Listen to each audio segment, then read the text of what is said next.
الحمد لله نحمده ونستعينه ونستغفره ونؤمن به ونتوكل عليه ونعوذ بالله من شرور أنفسنا ومن سيئات أعمالنا من يهده الله فلا مضل له ومن يضلله فلا هادي له ونشهد أن لا إله إلا الله وحده لا شريك له وأشهد أن محمدًا عبده ورسوله صلى الله عليه وعلى آله وأصحابه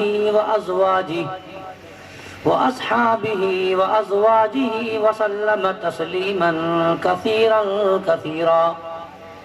أما بعد فأعوذ بالله من الشيطان الرجيم بسم الله الرحمن الرحيم إنا أنزلناه في ليلة مباركة وقال النبي صلى الله عليه وسلم شعبان الشهر ورمضان الشهر الله صدق الله العظيم. محترم مکرم قابل احترام علماء کرام اور میرے عزیز ساتھیوں، اس وقت قرآن کریم کی ایک آیت اور حضرت نبی اکرم صلی اللہ علیہ وسلم ایک چھوٹی سی حدیث آپ حضرات کے سامنے پڑھی ہے. دعا کیجئے کہ اللہ پاک مجھے مختصر وقت کے اندر صحیح بات کہنے کی اور ہم سب کو عمل کی توفیق عطا فرمائے.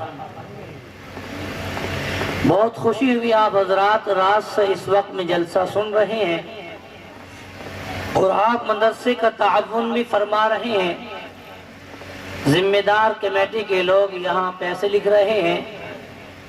تقریباً ابھی پچھلے سال کا 6-7 لاکھ روپے تقریباً میرے انداز میں آئے تھے. ابھی اس کے کچھ وہاں تک پہنچ جائیں گے انشاءاللہ، زیادہ ہو جائیں گے. اس لیے دل کھول کر مدرسے کا تعاون بھی کرنا چاہیے. جتنا مدرسے کا تعاون کریں گے، اللہ کے دین کے لیے خرچ کریں گے تو اللہ مال کو گھٹائے گا نہیں، بڑھائے گا. یہ طے شدہ بات ہے. اس مال میں کمی نہیں آئے گی جو اللہ کے دین کے اوپر خرچ کیا گیا، جو قرآن کے لیے خرچ کیا گیا. کبھی اللہ کمی نہیں دے گا، بلکہ قرآن تو کہتا ہے من جاء بالحسنۃ فلہ عشر امثالھا، کہ جو اللہ کے راستے میں ایک دیتا ہے اللہ 10 دنیا میں دیتا ہے اور 70 آخرت میں دے گا. یہ پکی بات ہے.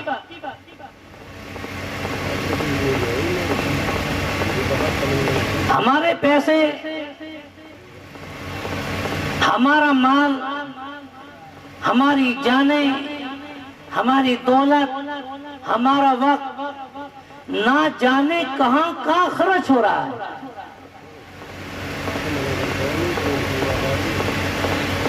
فاحشات میں، گناہ میں، معصیت میں، ظلم میں اور ایسی خرافات میں جس کا نام لینا بھی دشوار ہے.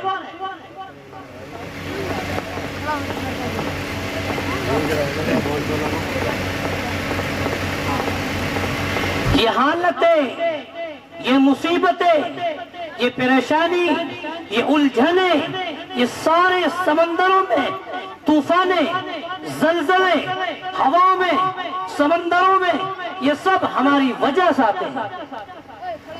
ظہر الفساد فی البر والبحر بما کسبت ایدی الناس وما اصابکم من مصیبت فبما کسبت ایدیکم ویعفو عن کثیر.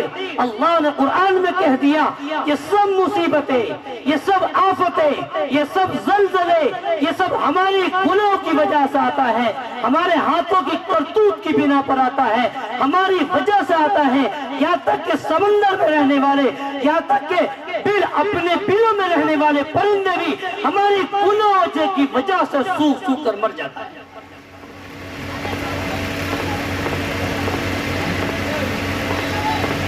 یہ حالتیں بنی ہوئی ہیں. مسلمان اس موڑ پر کھڑا ہوا ہے. پوری دنیا مسلمانوں کو کباب بنانا چاہتی ہے، لقمہ بنانا چاہتی ہے. اس کی وجہ کیا ہے کہ ہمارا تعلق دین سے دوری ہے، ہمارا تعلق مدارس سے دور ہے، ہمارا تعلق دین دار والوں سے دور ہے، مساجد سے دور ہے، مکاتب سے دور ہے، دین والوں سے دور ہے. دین کی صحبت نہیں ہے، مدارس کی صحبت نہیں ہے، علماء کی صحبت نہیں ہے، جماعت والوں کی صحبت نہیں ہے. میرے بھائیوں، یہ سب آفتیں اسی وجہ سے آ رہی ہے. صحبتیں کس کی ہیں؟ تو گناہ کے اڈوں کی صحبتیں ہیں. صحبتیں کس کی ہیں؟ شراب کے اڈوں کی صحبتیں ہیں. صحبتیں کس کی ہیں؟ جوے کے اڈوں کی صحبتیں ہیں.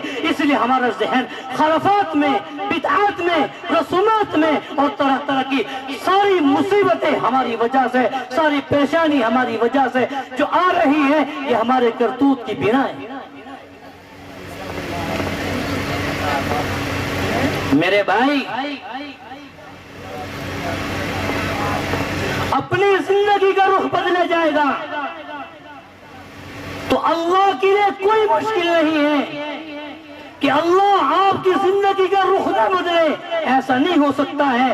میرے بھائی، حضرت نبی اکرم صلی اللہ علیہ وسلم جس وقت اپنے چچا کو دعوت دے رہے تھے، اے اللہ کے نبی علیہ السلام نے دعوت دے رہے تھے، اے چچا آپ اس کلمے کو پڑھ لیجئے جس کو میں لے کر آیا تھا، جس کو میں لے کر آیا ہوں. اللہ کے نبی صلی اللہ علیہ وسلم بار بار اس چیز کا اعلان کر رہے ہیں لیکن ٹس سمجھ نہیں ہو رہے ہیں. وجہ کیا تھی؟ اس کا جواب مولانا اشرف تھانوی رحمۃ اللہ علیہ نے لکھا ہے کہ انہوں نے بدلنے کا ارادہ نہیں کیا تھا.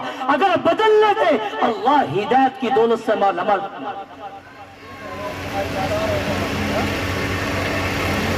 قرآن کریم نے ارشاد فرما دیا، ان اللہ لا یغیر ما بقوم حتی یغیروا ما بانفسہم، کہ اللہ کسی قوم کی حالت کو اس وقت تک نہیں بدلے گا جب تک وہ قوم خود بدلنے کی کوشش نہ کرے. اگر ہم نہیں بدلیں گے، ہم نے نسلوں کی فکر نہیں کری، جوانوں کی فکر نہیں کری، بچوں کی فکر نہیں کری، عورتوں کی فکر نہیں کری، خود کی فکر نہیں ہوگی، تو یاد رکھنا کل قیامت کے دن میدان حشر کے اندر کوئی کسی کا اس وقت ساتھ نہیں دے گا. یہ جوان، یہ بچیاں، یہ بچے آپ کی گربان پکڑ کر کھڑی ہو جائیں گی، ہمیں آپ نے اچھی تعلیم کی زندگی میں کیوں نہیں ڈالا تھا، ہمیں قرآن کی زندگی میں نہیں ڈالا تھا، ہمیں دیندار کی صحبت میں کیوں نہیں ڈالا تھا. پھر قرآن کہتا ہے، یا ایھا الذین آمنوا قوا انفسکم واہلیکم نارا، اے ایمان والو اپنے گھر والوں کو، رشتہ داروں کو، دوست و احبابوں کو جہنم کی آگ سے بچاؤ.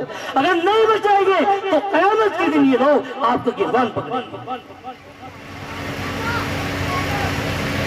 پھر تعویذوں سے کام نہیں چلے گا، پھر گنڈوں سے کام نہیں چلے گا، پھر جھاڑ پھونک سے کام نہیں چلے گا. مولانا پھر آپ آئیں گے قاری قاسم کے صاحب مدرسے میں کہ حضرت آپ سروزہ پانی پڑھ لیجئے، آپ تعویذ کر دیجئے، آپ دھاگا بنا دیجئے. کیا ہوا کہ اولاد ایسی جگہ پر چلی گئی ہے کہ ہاتھ سے نکل چکی ہے، دامن سے نکل چکی ہے، نہ باپ کا کہنا مانتی، نہ ماں کا کہنا نہ مانتی، نہ بھائی کا کہنا مانتی. اس کا وجہ اس کی کون تھا؟ میرے بھائی، اس کو قصور اولاد کا نہیں ہے، اس کا قصور ہمارا ہے.